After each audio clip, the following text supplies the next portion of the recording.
इसको पलट दो अपने पौरुषार्थ से, पौरुष से पलट दो, और प्रभु में निश्चय, प्रभु में सुख है, संकल्प प्रभु की प्राप्ति का, चिंतन प्रभु के नाम रूप लीला का, अहम प्रभु के दासत्व का, यह है पौरुष।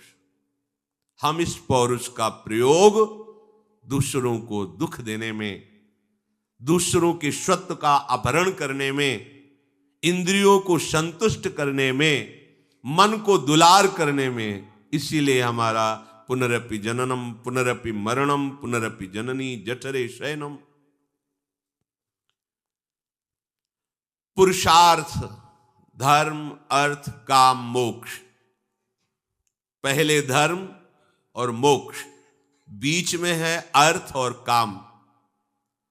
अगर आप धर्म पूर्वक पौरुष से धर्म की रक्षा करते हुए अर्थ कमाओगे तो आपकी कामनाएं आपको बांध नहीं पाएंगी, वो मुक्त मार्ग की तरफ आपको ले जाएंगी। यदि आप धर्म का त्याग करके अर्थ कमाएंगे तो कामनाएं ऐसी होंगी जो आपकी दुर्गति करा देंगी, विमुख करके भगवान से नाना प्रकार की अशांति, क्लेश, बंधनों को प्राप्त कराएंगे। ये तुम्हारा पौरुष धर्म और मोक्ष के बीच में अर्थ और कामना का सेवन करने के लिए धर्म पूर्वक अर्थ कमाओ और धर्मयुक्त कामना से जीवन निर्वाह करो, तो तुम मोक्ष पदवी के योग्य हो जाओगे। इस जीवन का परम पुरुषार्थ है अब हमारा जन्म कर्म बंधन से युक्त न हो, हमें प्रभु की प्राप्ति हो जाए। मनुष्य को, केवल मनुष्य को यह अधिकार मिला है कि वो भगवत प्राप्ति कर सकता है, अन्य योनियों को नहीं। देवता भी तरसते हैं कि हमें कब मनुष्य शरीर मिले और मैं ऐसा भजन करूं कि ब्रह्मलोक से भी परे जो आनंद है उसको मैं प्राप्त करूं। वो आपने को अवसर मिल गया है। जैसे ये कहा जाता है कि हमारे अंदर सामर्थ्य नहीं है, हम ये नहीं कर सकते, तो आप गलत सोच रहे हैं। आपका पौरुष भगवान है, भगवान असीम अनंत बलशाली है। आप अपने को देह भाव से मानकर विषय भोगों में लगा दिए, इसलिए आपकी आध्यात्मिक ऊर्जा शक्ति नष्ट हो गई है। आप कहते हो मेरे में सामर्थ्य नहीं कि मैं इस भोग के बिना रह सकूं, इस व्यक्ति के बिना रह सकूं, इस वस्तु के बिना रह सकूं। ये आपका ज्ञान है। आप में अनंत सामर्थ्यशाली प्रभु ही आपका पौरुष बनकर बैठे हुए हैं। यदि आप असत का त्याग करके उस पौरुष का सत में प्रयोग, आप अपार बलशाली हैं, आप अपार बलशाली हैं और आपका पौरुष आप हैं, फिर क्या कमी है। मेरे बल श्री वृंदावन रानी। ये पौरुष भगवान स्वयं पौरुष रूप से विराजमान। चूको मत, बढ़िया अवसर है, निकल चलो। श्री भगवान कह रहे हैं पुण्यो गंधः पृथिव्याम च तेजश्चास्मि विभावसौ जीवनम सर्वभूतेषु तपश्चास्मि तपस्विषु। मैं पृथ्वी में गंध हूं। गंध हटा दिया जाए तो पृथ्वी का अस्तित्व ही नहीं है। पृथ्वी में पवित्र गंध मैं हूं, अग्नि में तेज मैं हूं, संपूर्ण प्राणियों का जीवन शक्ति मैं हूं, तपस्वियों की तपस्या मैं हूं। पुण्यो गंधः पृथिव्याम। पृथ्वी गंध तन्मात्रा से उत्पन्न हुई है, गंध तन्मात्रा रूप से रहती है और अंत में गंध तन्मात्रा में ही लीन हो जाती है। गंध के बिना पृथ्वी का कोई अस्तित्व नहीं है। भगवान कहते हैं पृथ्वी का अस्तित्व मैं हूं। भगवान पृथ्वी रूप से विराज, जिधर दृष्टि जाए उधर श्री भगवान एक एक करके परिचय दे रहे हैं। भगवान सुगंध आई, मेरे भगवान आए इस रूप में। वायु चल रही, वो भगवान हमारा आलिंगन कर रहे। भक्त की दशा, दशो दिशाएं आनंदमयी हो जाती है। सर्वत्र अपने प्रभु का स्पर्श, सर्वत्र अपने प्रभु के शब्द, सर्वत्र अपने प्रभु का रूप अनुभव में आने लगता है। पुण्य भगवान ने कहा है, गंध जब विकृति को प्राप्त होती तो दुर्गंध रूप होती है, मूल गंध ही है। इसलिए पुण्य पवित्र गंध, वही जब विकृति को प्राप्त होती तो दुर्गंध से कहा जाता है। इसलिए भगवान पुण्यो गंधा पृथिव्याम तेज अश्मि विभावशौ, तेज रूप तन मात्रा से प्रकट होता है, उसी में रहता है, अंत में रूप तन मात्रा में लीन हो जाता है। तेज का मूर्तिमान स्वरूप अग्नि है। अगर अग्नि से तेज दाहिका शक्ति हटा दी जाए तो उसका अस्तित्व ही नहीं।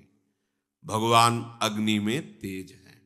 इसीलिए प्रहलाद जी को, कबीरदास जी को अग्नि में जलाने की चेष्टा की गई तो अग्नि जला ही नहीं पाई, क्योंकि वो भगवान के भक्त हैं और भगवान ही दाहिका शक्ति तेज, तो अपने भक्त को कैसे कष्ट दे सकते हैं। तो अग्नि में वो चंदन की शीतलता का अनुभव करते हुए बैठे रहे, एक रोम भी नहीं झुलसा। प्रहलाद जी को जैसे होली जो है उसी का उत्सव मनाया जाता है। हिरण्यकश्यप ने सब कुछ करके देख लिया, प्रहलाद जी की मृत्यु का वो कोई कारण ही नहीं सोच पा रहा, कैसे मरे, हर उपाय कर लिया, बड़ा उदास बैठा था। तो होलिका नाम की बहन थी, वो आई, आप उदास क्यों हैं? हुआ, ये बालक मुझे भय प्रदान कर रहा है, मेरे में कोई सामर्थ्य नहीं दिखाई दे रही कि मैं इसको मारूं कैसे, सब उपाय करके देख लिया, ये मर ही नहीं रहा। तो उनका, मुझे अग्निदेव की आराधना से शीतल पट की प्राप्ति हुई है, अगर मैं उस पट को ओढ़कर बैठ जाऊं तो अग्नि की दाहिका शक्ति मुझे जला नहीं सकती। तो आप ऐसा करो, खूब लकड़ियों का ढेर और उसमें ऐसा जगह बनाओ, हम प्रहलाद को लेकर बैठ जाती हैं और आप आग लगा दो, तो ये तो भस्म हो जाएगा और हम शीतल पट के प्रभाव से सुरक्षित रहेंगे। ऐसा ही बड़ा प्रसन्न हुआ हिरण्यकश्यप, ऐसा ही किया गया। जो कुछ भक्त हृदय थे उनको बड़ा दुख हो रहा था कि ऐसी अग्नि ज्वाला में कैसे प्रहलाद जी सुरक्षित रहेंगे। प्रहलाद जी को बिल्कुल भय नहीं लगा।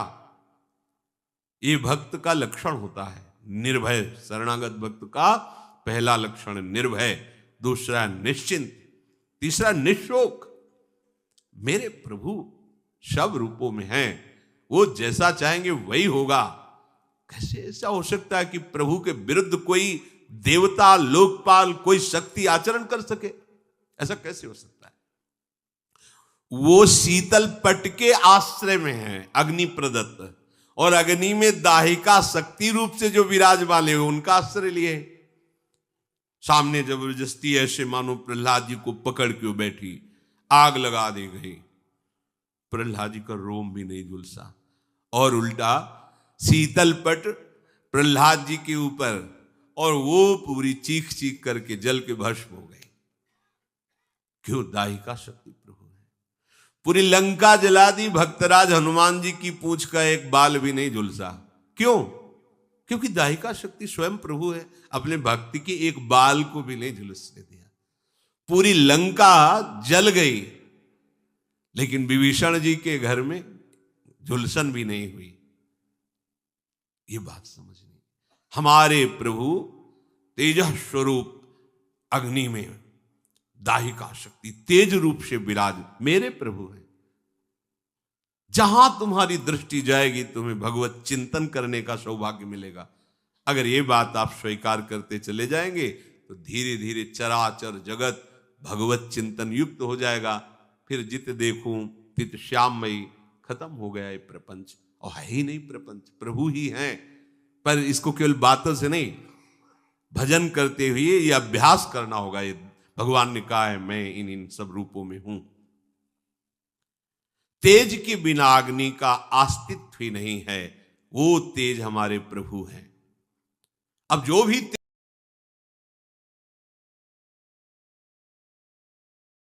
अब इसमें सूक्ष्म बात यह है कि अगर हम केवल भगवान से धन चाहेंगे तो धन मिलने पर भी हम माया में नहीं फंसेंगे। जब हम स्वयं अहंकार प्रेरित होकर के कर्म करते हुए धन कमाते हैं तो उसमें आसक्ति होती है, हम उसमें भोक्ता भाव करते हैं। और जब भगवान की तरफ से मिलता है तो प्रसाद भाव रहता है। ये सब प्रभु का प्रसाद है, और प्रसाद होने के कारण वो प्रसन्नता रहती है, धनाभिमान नहीं रहता। प्रसादे सर्व दुखानाम हानिरस्योपजायते, अंदर प्रसन्नता रहती है और भगवत कृपा का उसको प्रतिपल अनुभव होता रहता है। इसलिए वो धन के राग में न फंसकर प्रभु की तरफ ही खिंचता चला जाता है। कितने कृपालु प्रभु, कितने कृपालु प्रभु। और धनाभिमानी, देहाभिमानी, मैंने ये किया तो इतना लाभ हुआ, मैं इसको ऐसे भोगूंगा, अब ऐसा करूंगा तो इतना और लाभ होगा। वो खिंचता चला जाता है अहंकार की तरफ, ये खिंचता चला जाता है प्रभु की तरफ। अगर प्रभु से हमें धन मिला, प्रभु से कामना की, तो वो कामना संसार में फंसाएगी नहीं, वो मोक्ष प्रदान करने वाली होगी। ये परम लाभ की बात है कि लोकवत भी हमारा मंगल हुआ और परलोक के लिए हमें कोई अलग से साधना नहीं करनी पड़ी, क्योंकि प्रतिपल हमें कृपा का अनुभव बढ़ता चला जाएगा। प्रभु हमें कितना दुलार कर रहे हैं, कितनी कृपा कर रहे हैं, तो वो ये सब छूट जाएगा, केवल कृपा और प्रभु रह जाएंगे। वो कृपा के सहारे प्रभु के प्रेम में डूब जाएगा। ऐसे कितने भक्तों के चरित्र हैं। जब हम संकट निवृत्ति भगवान से चाहेंगे तब लगेगा अच्छा कोई दूसरा मेरा सहयोगी नहीं हुआ, भगवान ने ऐसी कृपा। तो अपनी अनुभूतियां जो होती है और प्रभु की तरफ हमें प्रेरित करती है। संकट निवृत्ति के बाद वो प्रभु को भूल नहीं जाएगा, वो प्रभु में आसक्त हो जाएगा। ये आंतरिक बात है, सूक्ष्म बात है। आर्त कोई भी भक्त जो हुआ हो और उसकी संकट निवृत्ति भगवान ने की हो और वो भगवान को भूल करके संसार में ही रमण कर रहा हो, ऐसा नहीं हुआ। भूलने की वो चेष्टा भी करेगा तो भगवान उसे भूलने नहीं देंगे, क्योंकि उसने आर्त भाव से ही सही पर प्रभु का आश्रय लिया है। और प्रभु का आश्रित कभी माया में फंस नहीं सकता है, पक्का है, चाहे किसी भी भावना से आश्रय लिया हो। और जो भगवान से जानना चाहता है भगवान को, उसको कभी ज्ञानाभिमान नहीं होता। अगर हम पढ़ लिख करके जानना चाहेंगे तो जान भी नहीं पाएंगे, पर हमें ज्ञानाभिमान हो जाएगा। अगर प्रभु से जानेंगे, गुरु कृपा से जानेंगे तो कभी ज्ञानाभिमान नहीं होगा। इसीलिए हमें अगर सांसारिक सुख भी चाहिए तो केवल हरि का आश्रय लें, सांसारिक दुख की निवृत्ति चाहिए तो केवल हरि का आश्रय लें, और हरि को जानना है और पाना है तो केवल हरि का आश्रय लें।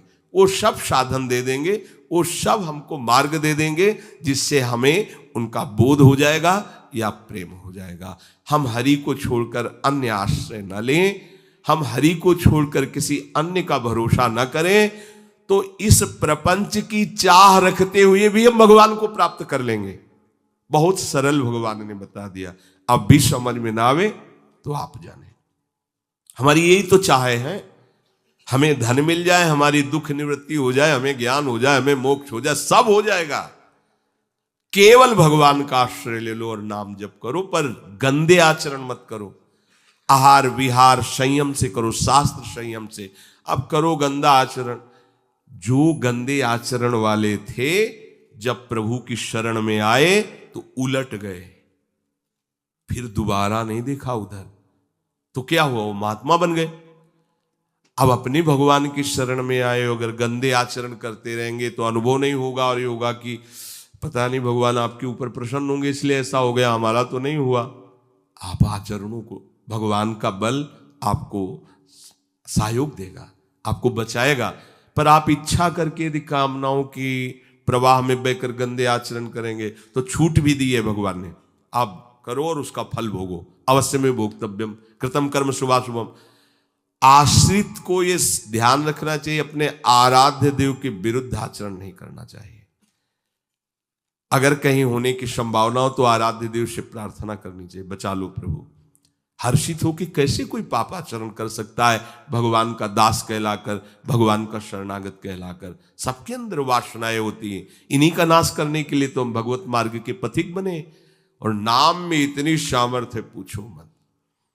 ये तो जैसे जैसे तो ऐसा लगता है अभी तो कुछ परिचय ही नहीं मिला नाम का। इतना अमोघ, इतना अगाध, इतना अथाह वैभव नाम में है। सच्ची मानिए, सच्ची मानिए, आप बस लगे रहो राधा राधा राधा, फिर देख लेना, आप खुद देख लेना। आप बस ये चीजें बंद कर दो जो असाधन है। ये होने के हमने विचार भी किया, जब लोग प्रश्न करते हैं कि नाम तो हम भी जप रहे पर, तो विचार किया आप असाधन करते हो। भगवत विमुख आचरण करो, कैसे प्रभु को आप प्रसन्न कर पाएंगे? अभी तक करते रहे, कोई बात नहीं, वो भूत है, निकल गया भूत। वर्तमान को संभालो, वर्तमान में कोई गलत आचरण न हो तो आपका परम मंगल श्री हरि कर देंगे। शेष चर्चा श्री राधा वल्लभ।